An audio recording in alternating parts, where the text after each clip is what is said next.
Cornerstone Brave, apa kabarnya? Semoga dalam keadaan sehat dan baik-baik saja ya, amin.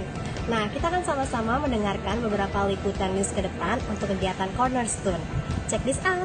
Ibadah minggu depan akan dilayani oleh Pastor Nathanael disertai dengan perjamuan kudus. Jangan lupa teman-teman untuk siapin roti dan teh supaya kita bisa sama-sama ikut perjamuan kudus. Tuhan Yesus memberkati. Shalom generasi pemberani, kita mengajak teman-teman buat sama-sama belajar tentang kebenaran firman yang sejati dan saling memberkati satu sama lainnya melalui sharing di Home Brave yang diadakan setiap minggu kedua dan keempat tiap bulannya mulai dari hari Senin sampai Jumat jam 8 malam. Teman-teman bisa hubungi nomor di bawah ini untuk grup home-nya. Terima kasih, Tuhan Yesus memberkati. Untuk teman-teman kita, jangan lupa setiap hari Rabu kita ada home via Zoom jam 8 malam. Link akan di-share dalam grup. Jangan lupa ya. See you. Hai guys, dimanapun kalian berada, tetap kita patuhi protokol 3M. Dimana memakai masker, cuci tangan, dan jauhi kerumunan. So, kita bantu pemerintah untuk putus rantai COVID-19. Dadah, bye! Cornerstone Brave, selamat datang di ibadah Cornerstone Brave hari ini. Gue percaya banget hari ini kita sama-sama ngalamin Tuhan dalam kehidupan kita. Sama-sama kita memuji Tuhan dan dengan firman Tuhan bersama-sama. Sebelumnya gue mau ngajak teman-teman buat berdoa bersama-sama. Bapak, terima kasih buat hari ini Tuhan. Terima kasih buat kasih-Mu Tuhan. Kalau kami boleh ada, kami berkumpul Tuhan walaupun lewat virtual.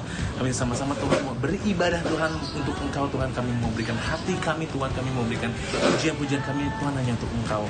Dan kami percaya Tuhan, kami adalah anak muda Tuhan yang mau Engkau pakai hidup kami. Sungguh luar biasa lagi kita. Terima kasih Tuhan Yesus. Kami beribadah hanya dalam nama Tuhan Yesus. Haleluya. Amin. Selamat beribadah guys.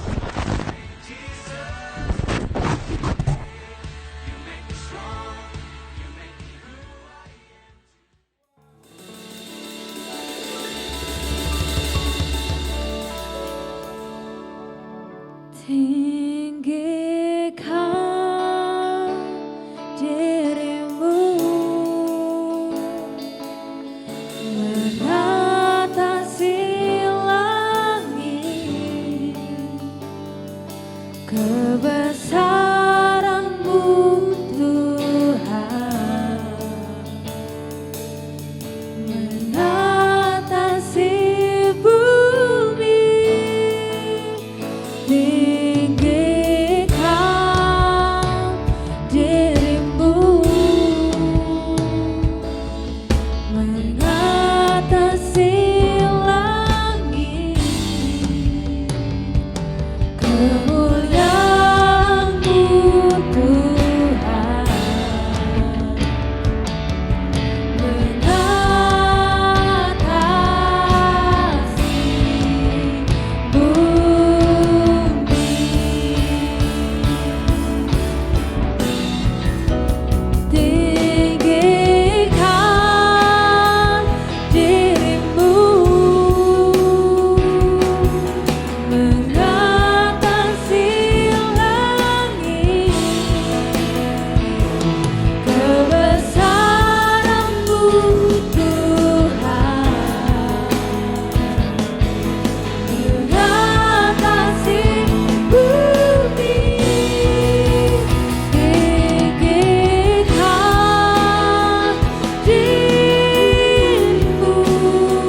memuliakan Tuhan.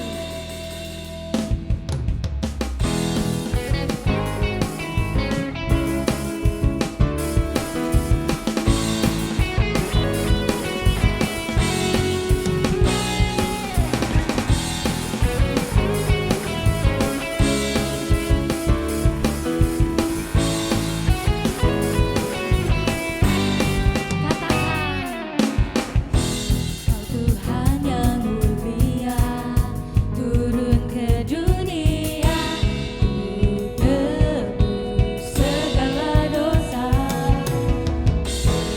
Kau beri keselamatan, beri kesempatan, kasih-Mu mengubahkan.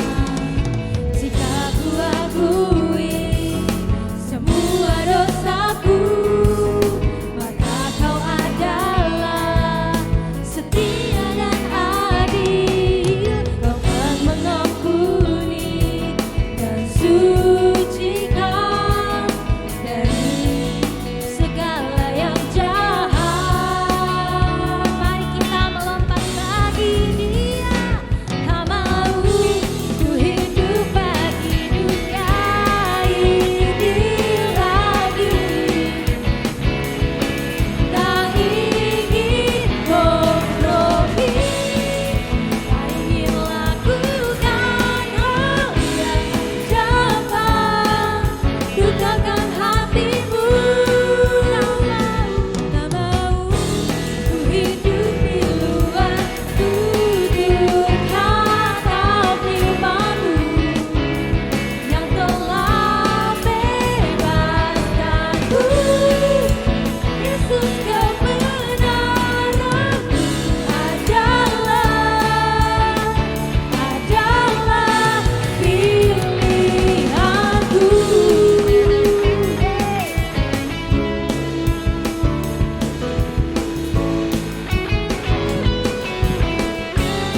Mari kita semua puji.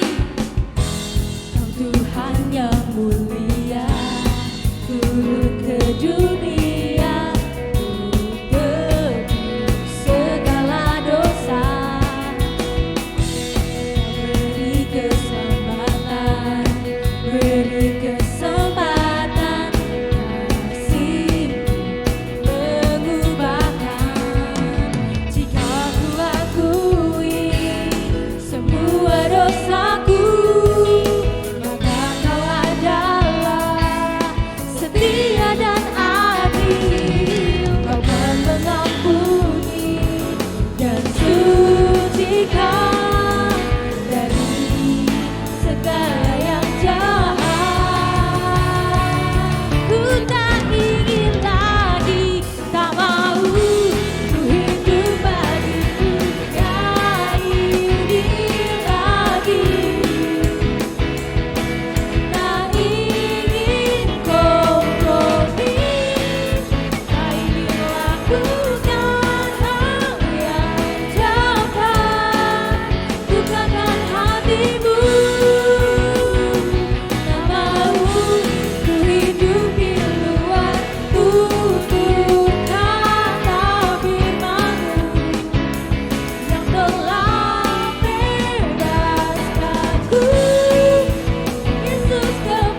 puji dia. Yeay.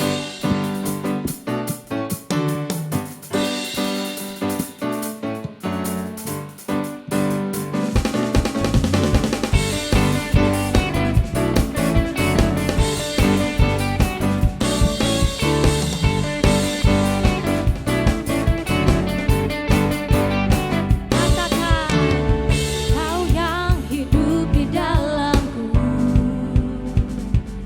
menjadikanku lebih dari pemenang.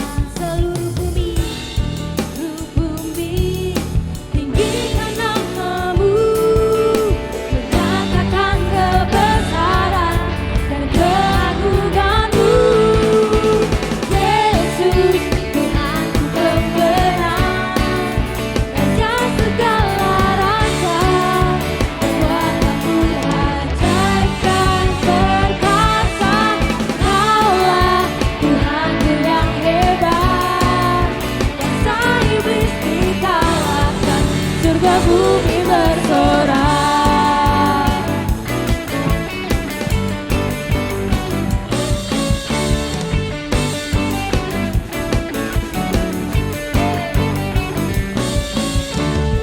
Kau yang hidup di dalamku, menjadikanku lebih dari pemenang. Seluruh bumi, tinggikan namamu, menyatakan kebesaran dan keagunganmu. Yesus, Tuhanku pemenang, Raja segala raja, perbuatanmu ajaib dan perkasa. Kaulah Tuhanku yang hebat, kuasa iblis dikalahkan, surga bumi bersorak.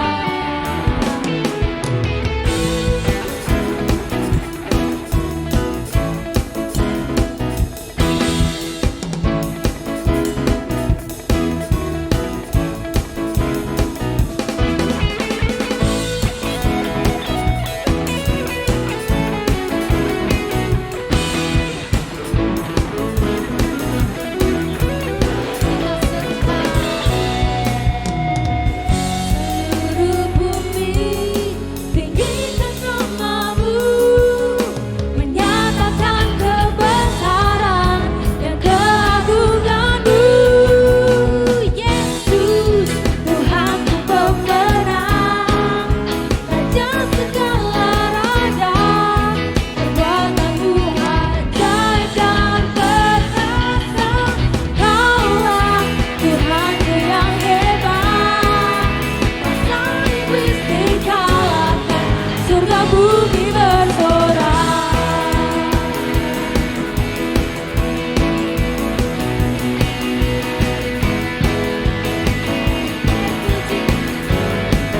Surga bumi bersorak, kuasa iblis dikalahkan, surga bumi bersorak. Puji dia,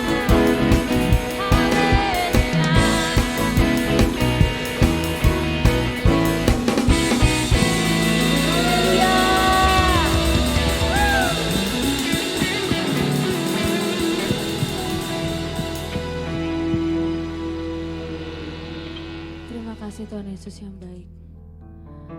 Kau baik Tuhan di setiap hari kami Tuhan. Kau tahu Tuhan keinginan kami Tuhan. Haleluya Bapa.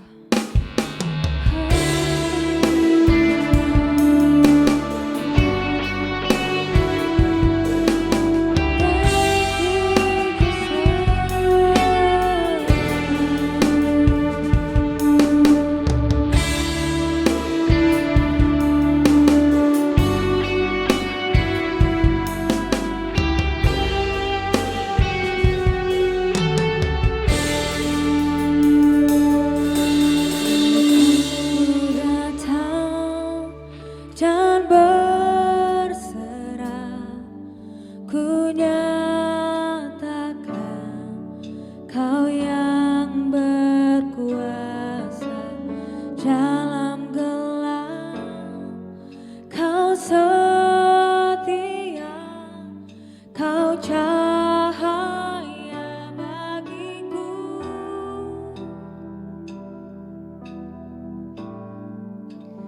Kau kuatkan aku bertahan, Kau harapan dalam kesesakan, Kau buktikan kesetiaan-Mu Tuhan, Engkau Allah Immanuel.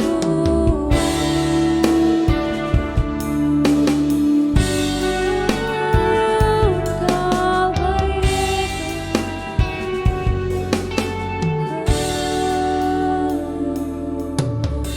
aku datang dan berserah, ku nyatakan Kau yang berkuasa dalam gelap, Kau setia, Kau cahaya hidupku.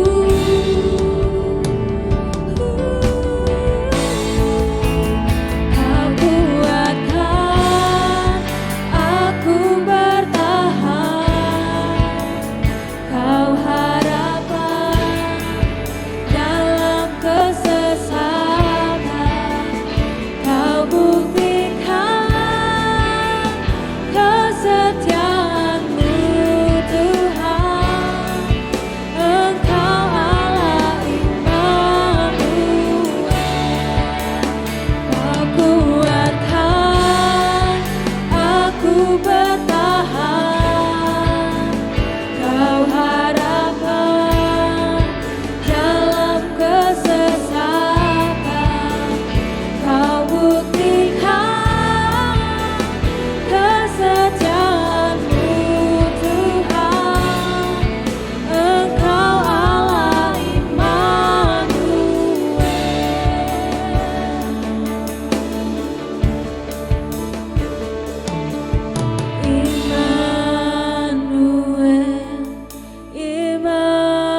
Immanuel, Engkau besertaku.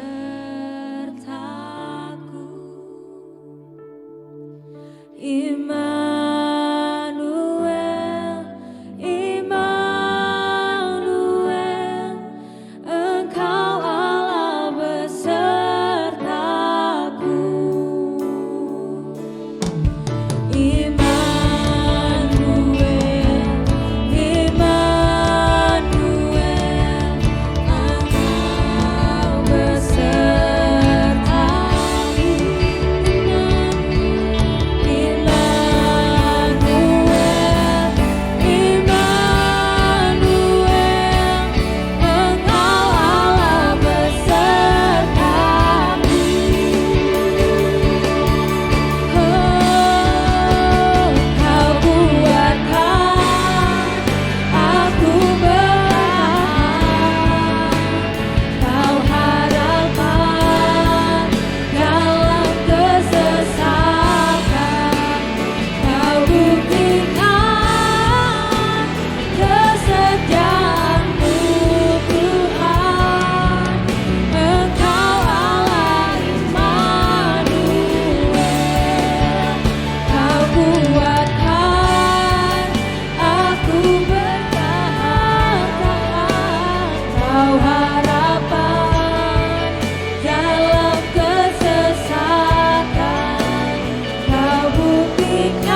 Shalom untuk Cornerstone Brave dan juga Exit Generation. Happy Sunday, kita ketemu di hari Minggu ini.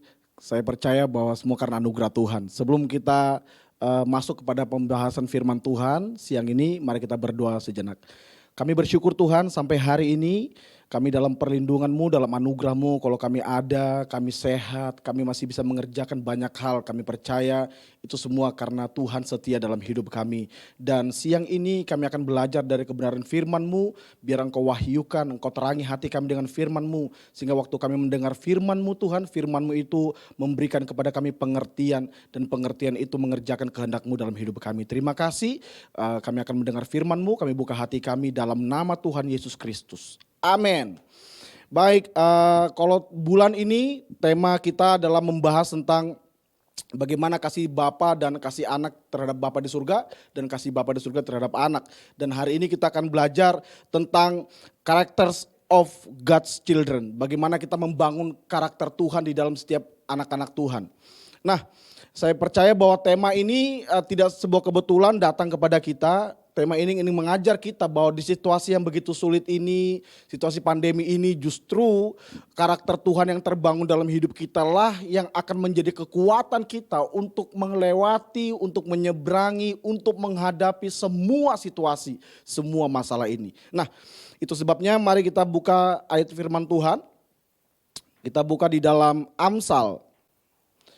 Amsal pasal yang ketiga dari ayat 11 dan 12. Kita akan baca bersama-sama yang menjadi dasar pembacaan kita untuk membangun karakter Tuhan dalam hidup kita. Karakter Bapa di surga dalam hidup kita. Firman Tuhan berkata demikian. Hai anakku, janganlah engkau menolak didikan Tuhan. Dan janganlah engkau bosan akan peringatannya. Karena Tuhan memberi ajaran kepada yang dikasihinya. Seperti seorang ayah kepada anak yang disayanginya. Sekali lagi, ini ayat penting saya pikir. Kita akan mengenali Bapa kita dengan wajah yang berbeda hari ini. Firman Tuhan berkata, hai anakku, janganlah engkau menolak didikan Tuhan dan janganlah engkau bosan akan peringatannya. Karena Tuhan memberi ajaran kepada yang dikasihinya. Seperti seorang ayah kepada anak yang disayanginya. Kalau kita baca ayat firman Tuhan ini, kemudian kita dapat menemukan karakter apa yang Bapa mau ada dalam setiap anak-anaknya. Yaitu karakter mau diajar bahkan dihajar Tuhan. Selama ini mungkin kita cuma mengenal Bapa di surga itu hanya Bapa yang baik. Ya, dia Bapa yang baik. Dia Bapa yang mengasihi kita. Yes, dia mengasihi kita. Bahkan dia Bapa yang lemah lembut. Dia menerima semua anak-anaknya dengan kasih. Iya, tapi dari ayat ini kita melihat wajah Bapa kita dengan sebuah wajah yang berbeda. Bahwa Alkitab mengatakan dia adalah Bapa yang mau mengajar, bahkan menghajar kita sebagai anak-anaknya. Nah, sebagai orang tua, tentu dia punya tanggung jawab untuk mengajar dan menghajar anaknya. Mengajar anaknya di dalam kebenaran, bahkan kalau anaknya udah diajar, dia tidak mau berubah, tidak mau belajar. Kadang-kadang ada hajaran atau disiplin yang diberikan oleh orang tua kepada anaknya. Bapa di surga kita sama juga, teman-teman ya. Bapa di surga kita katanya dia akan memberikan kepada kita ajaran bahkan sampai hajaran. Berarti kalau Bapa kita adalah Bapa yang datang untuk mengajar kita dan bahkan menghajar kita, yang perlu kita siapkan, karakter yang perlu kita bangun dalam hidup kita sebagai anak muda adalah karakter mau diajar dan bahkan dihajar oleh Tuhan. Tujuannya apa? Tentu bahwa Bapa di surga nggak cuma sekedar mau menghajar kita hanya supaya kita menderita lalu kemudian Bapa senang dengan penderitaan kita. No, saya percaya dia tetap Bapa yang baik. Dia Bapa yang lemah lembut, tetapi Bapa di surga juga adalah Bapa yang tegas. Dia juga Bapa yang akan mendisiplin anaknya kalau anaknya salah. Tujuannya adalah supaya kita tumbuh menjadi anak yang dewasa. Tumbuh menjadi seorang anak muda yang bertumbuh dalam karakter Tuhan. Kita tumbuh menjadi anak muda yang lebih kuat, lebih baik lagi ke depan. Itu tujuan dari ajaran bahkan hajaran Bapa di surga dalam kehidupan kita. Nah, Itu sebabnya Alkitab memberitahu kepada kita, hai anakku jangan engkau menolak didikan Tuhan. Ajaran Tuhan jangan ditolak. Jangan engkau bosan, bahkan jangan marah. Jangan menolak akan peringatannya, akan hajarannya. Jadi kalau Tuhan sedang mengajar dan menghajar kita, jangan marah, jangan ditolak, jangan kecewa. Karena sebenarnya setiap ajaran dan hajaran Tuhan itu adalah datang sebagai koreksi dalam kehidupan kita. Supaya kita menjadi anak muda yang lebih baik. Kalau Tuhan mengajar dan menghajar kita, itu berarti Bapa di surga memperlakukan kita sebagai anak yang dikasihinya. Karena Alkitab di ayat lain berkata begini, kalau ada ayah yang tidak mengajar dan menghajar anaknya waktu dia salah berbuat dosa, itu berarti jangan-jangan anak itu bukan anaknya, itu anak gampangan. Berarti kalau Tuhan masih mengajar kita, bahkan menghajar kita, itu berarti Tuhan masih menyatakan dirinya sebagai Bapa yang mengasihi hidup kita. Itu sebabnya kita perlu tahu goal dari semua pengajaran dan hajaran Tuhan dalam hidup kita adalah supaya kita terus diubah menjadi anak-anak muda. Baik di Cornerstone, baik di Exit Generation.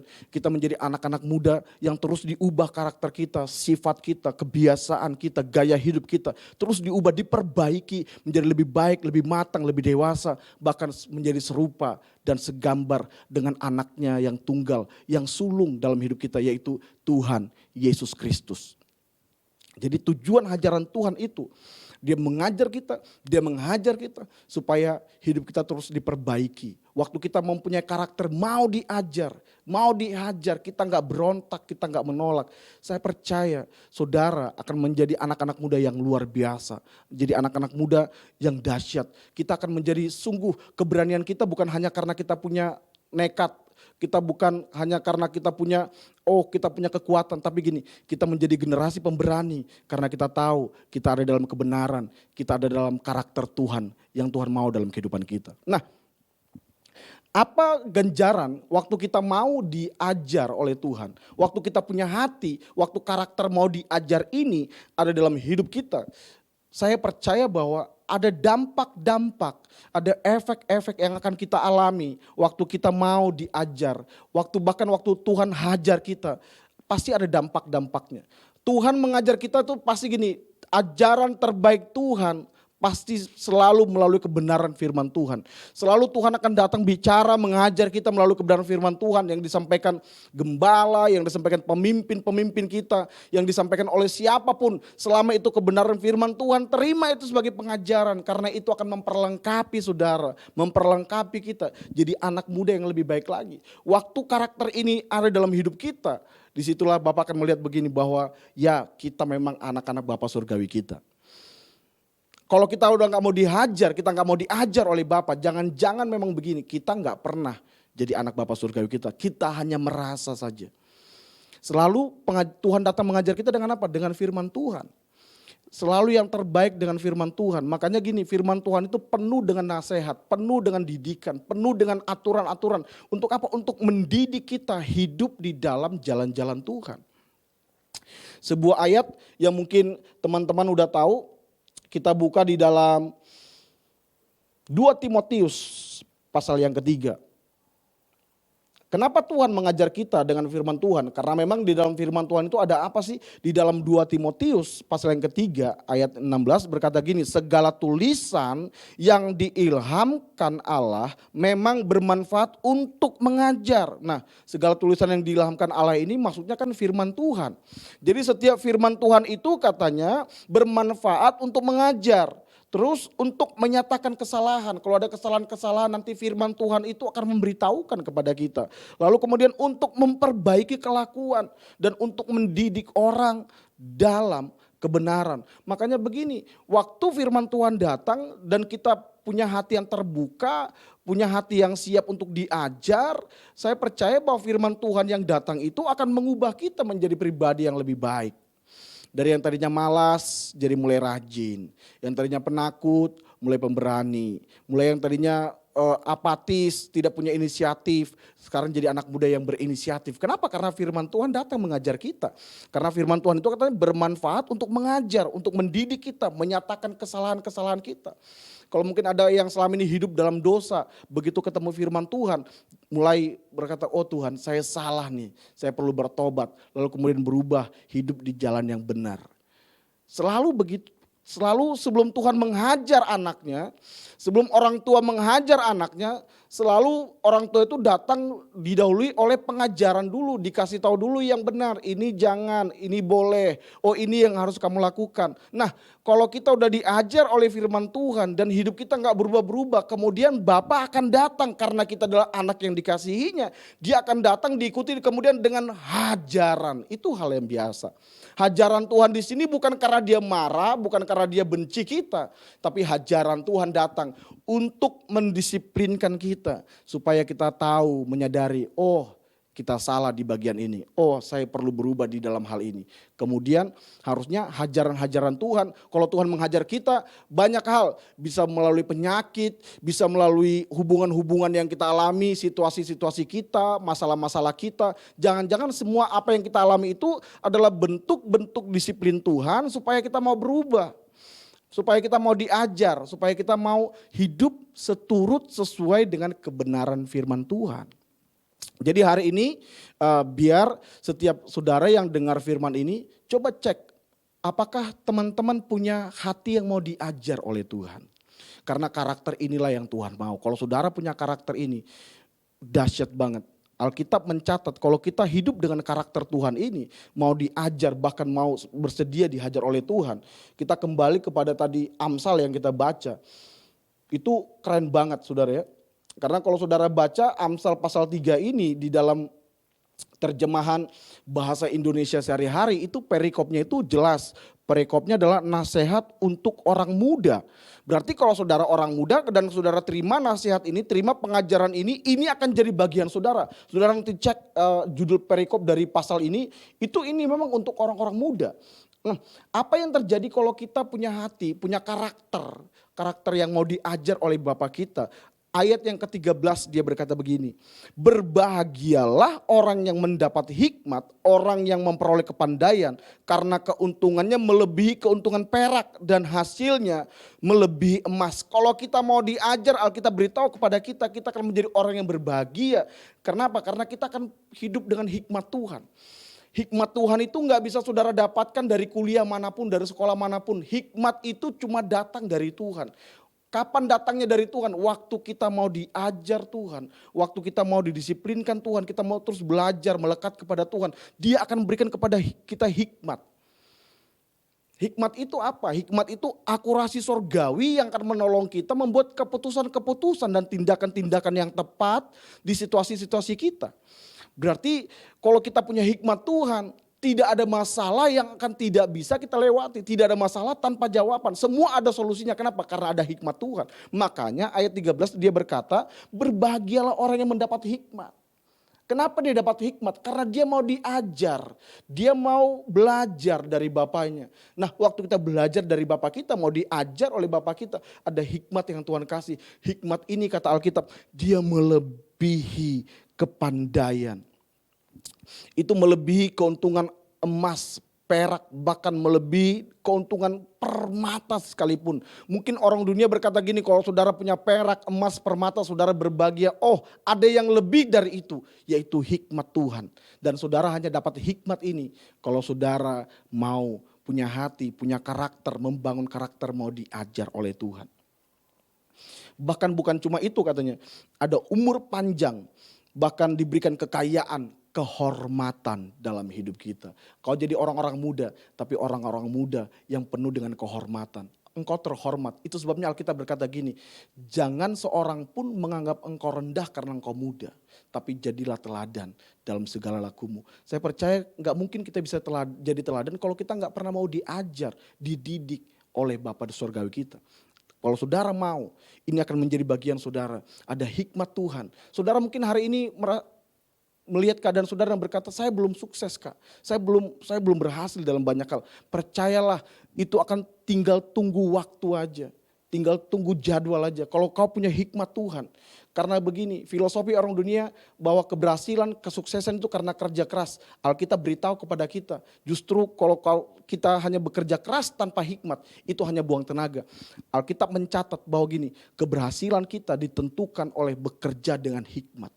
Kalau engkau bekerja dengan hikmat, saudara akan bekerja berbeda dengan orang dunia.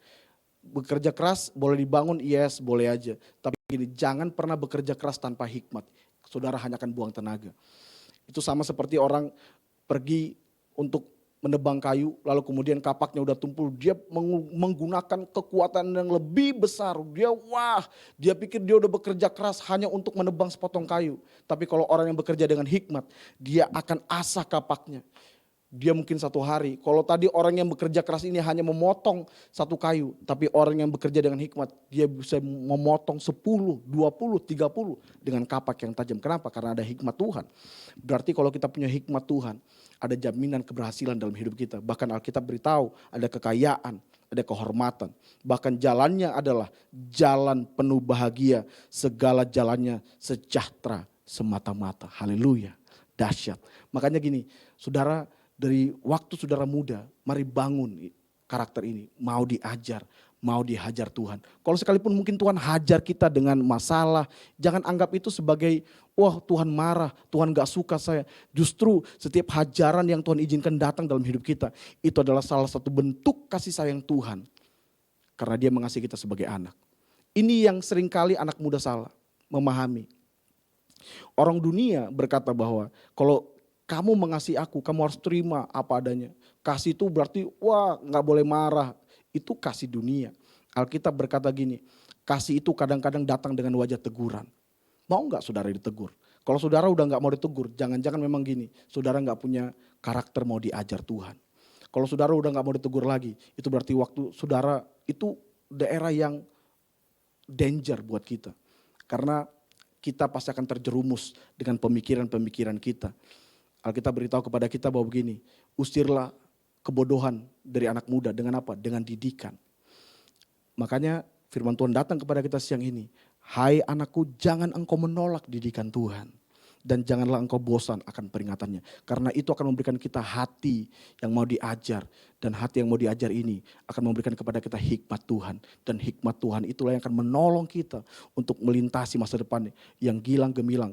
Yang masa depan yang cerah, masa depan yang penuh harapan. Sekalipun mungkin dunia hari ini sedang ketakutan, digoncang oleh banyak hal. Percayalah kalau kau punya hikmat Tuhan, selalu ada masa depan dalam kehidupanmu. Saya akan akhiri dengan sebuah kisah di Alkitab. Di Alkitab itu ada 2 orang raja Israel. Sama-sama dipilih Tuhan. Sama-sama orang hebat. Yaitu Saul dan Daud. Saul dipilih Tuhan juga. Daud dipilih Tuhan juga. Sama-sama apalagi persamaan mereka 2 raja ini. Sama-sama pernah salah. Pernah berdosa juga di hadapan Tuhan. Saul berdosa, Daud juga berdosa. Tapi apa yang membedakan mereka adalah karena Saul tidak punya sikap mau ditegur, mau diajar. Sedangkan Daud, dia mau ditegur, mau diajar. Kalau saudara nanti baca di dalam Alkitab, nanti saya tidak mungkin bisa bahas di sini. Kalau saudara mulai baca di Alkitab, bagaimana Saul menjadi raja yang berdosa, dia salah di dalam 1 Samuel 15. Waktu suatu kali Tuhan perintahkan Saul untuk membunuh semua orang Amalek, rajanya, binatang-binatangnya semua dibunuh, dibinasakan, ditumpas semuanya. Kemudian Saul melakukan ini. Dia bunuh rakyat jelatannya, dia bunuh semua yang lain, tapi rajanya dan ternak-ternak dombanya yang tambun-tambun, yang bagus-bagus, dia simpen.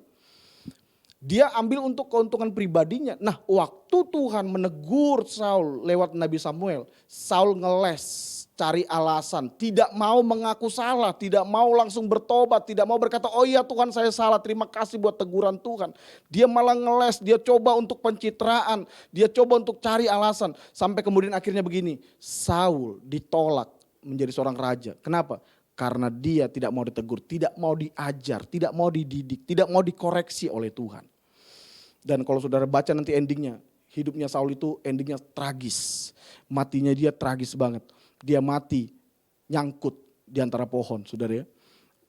Dan akhirnya dia dipenggal kepalanya oleh pengawalnya. Kenapa? Karena dia tidak mau dikoreksi, tidak mau diajar oleh Tuhan. Lalu Daud juga salah di hadapan Tuhan. Bahkan dosanya Daud lebih besar sebenarnya. Dia menjadi seorang raja yang mengambil istri dari perwiranya. Perwiranya pergi berperang untuk mempertaruhkan nyawanya untuk Raja Daud. Tapi Raja Daud malah di istananya dia mengambil istri dari perwiranya yang bernama Uria. Lalu kemudian karena suatu kali dia berjalan-jalan di Soto, lalu dia melihat ada seorang wanita cantik sedang mandi, lalu dia birahi dan kemudian dia berzina dengan perempuan itu. Dan bukan hanya itu saja, dari hasil perzinahannya kemudian wanita itu mengandung. Nah karena Daud tidak mau perkara ini diketahui oleh khalayak ramai, kemudian apa yang dilakukan? Dia melakukan sebuah pembunuhan berencana terhadap Uria supaya Uria ini kemudian mati dan dia bisa mengambil istrinya Uria ini, yaitu Batsheba menjadi istrinya. Nah, waktu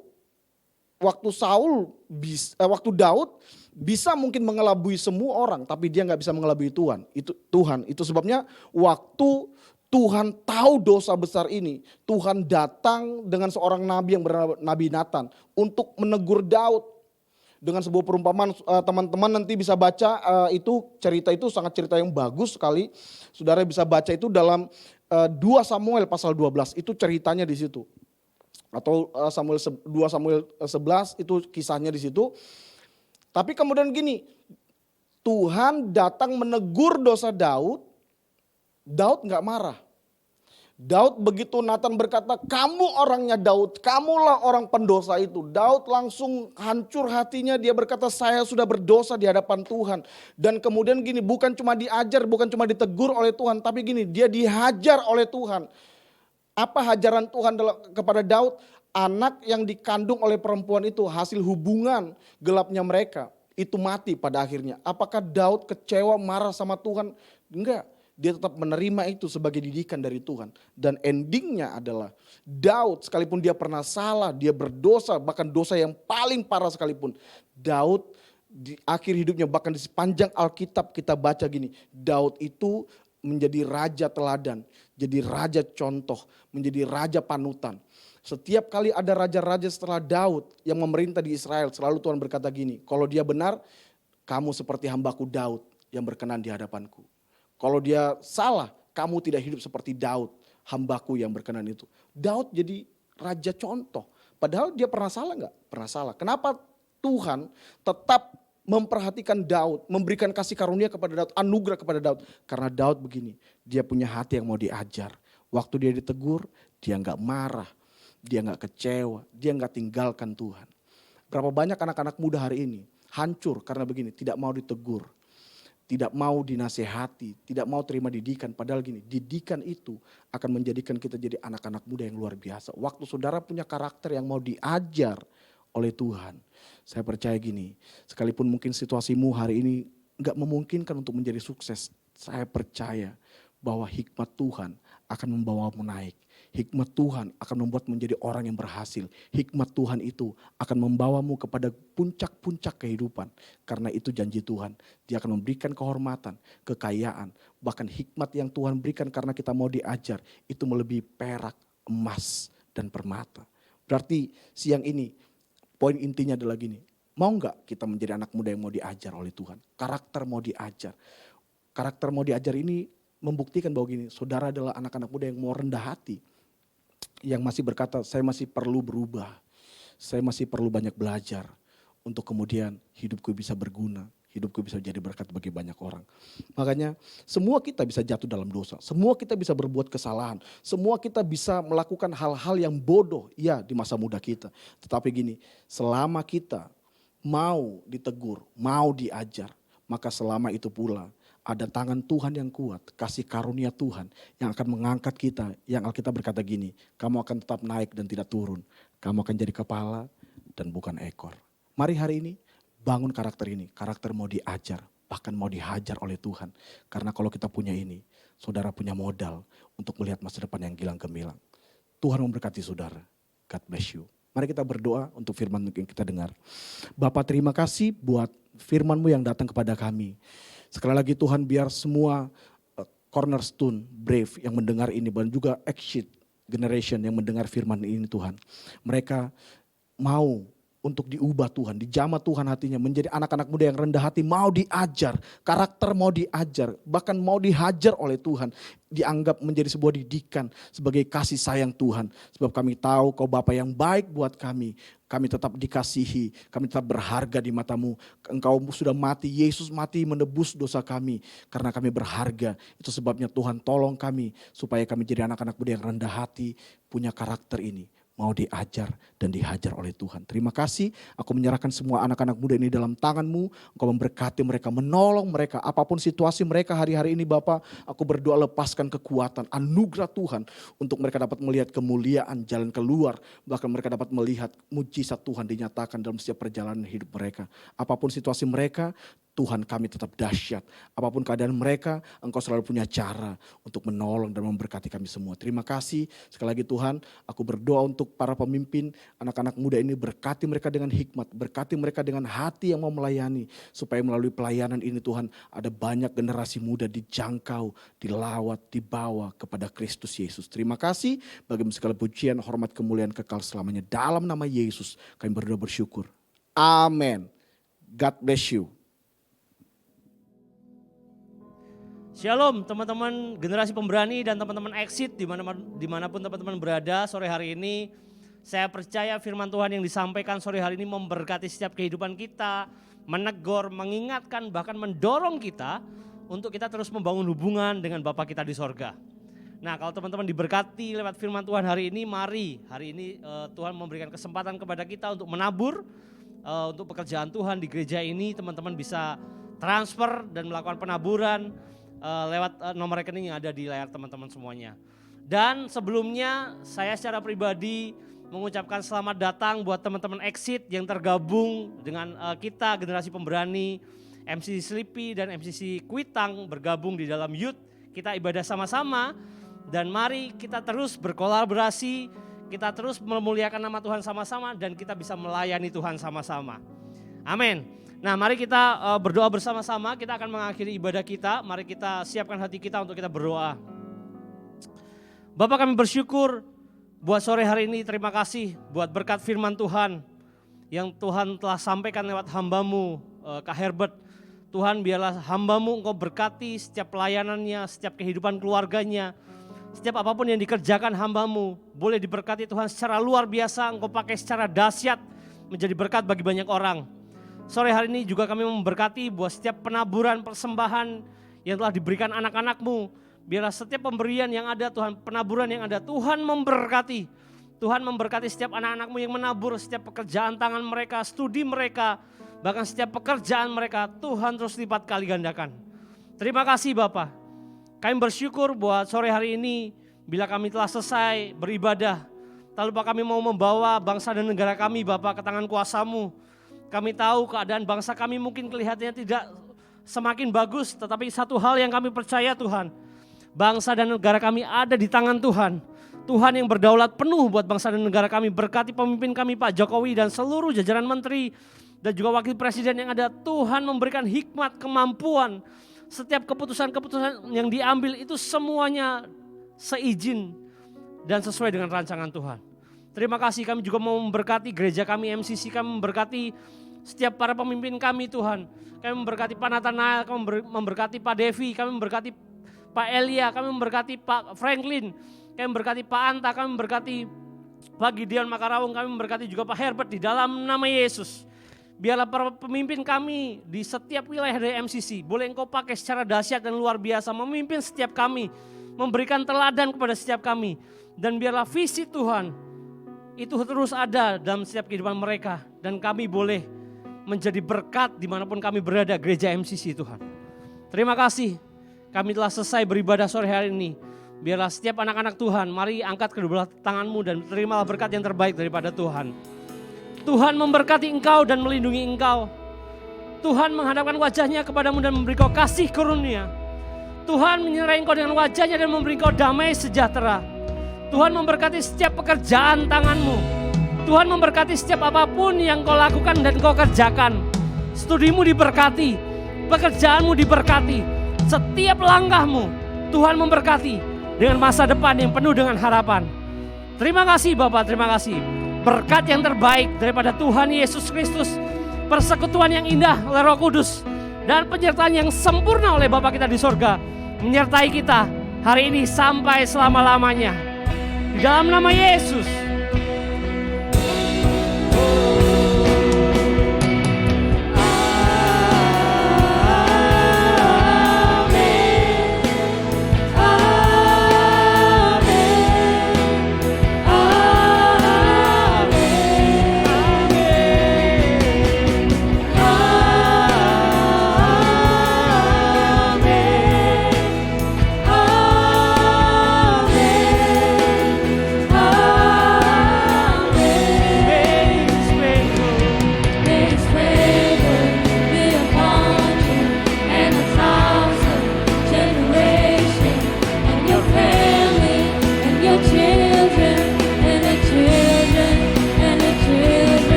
Happy Sunday and God bless you all.